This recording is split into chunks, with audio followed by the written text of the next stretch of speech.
అసెంబ్లీలో మా గజ్వల్కి ఇది కావాలి అని ఒక్క చిన్న మాట చెప్పండి. మా రేవంత్ రెడ్డి ఎట్లియడో మేము కూడా చూస్తాం. మీరు మా గజ్వల్ ప్రజల కోసం ఏం చేస్తలేరు. మాకు ఒక ఎమ్మెల్యే లేడు.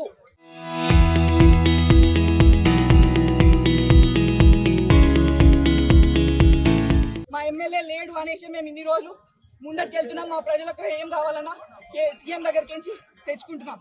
దయచేసి ఇప్పటి వరకు సీఎం రేవంత్ అన్న ఇప్పటికీ మీకు చాలా మర్యాద ఇచ్చాడు. ఆ మర్యాద కొరకే ఇన్ని రోజులు మీకు మర్యాద ఇచ్చాము. ఎప్పుడైనా మీ పేరు ముందు కేసీఆర్ గారు అన్నాం. ఇప్పటి నుంచి ఏం లేదు. కేసీఆర్ చిట్కేసి చెప్తున్నా, దమ్ముంటే వచ్చి పని చేయి. నువ్వు అట్లానే పండుకొని మా గవర్నమెంట్ ఇచ్చిన పైసలు తిని అట్లనే తిని తాగి వంట అంటే కాదు. దయచేసి ఇప్పుడు కొత్తగా బస్ స్టాండ్ అని తీసుకొస్తున్నారు.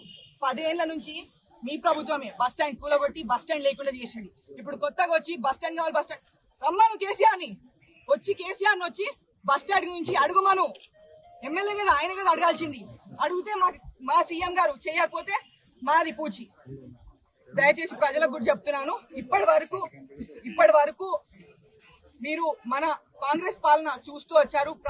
ప్రజల వరకే వచ్చి పాలన చేసే ప్రభుత్వం కాంగ్రెస్ పార్టీ. ఇప్పటికైనా మీరు కళ్ళు తెరుచుకొని ఈ కేసీఆర్ బీఆర్ఎస్ చేసే అరాచకాలను ఆపండి.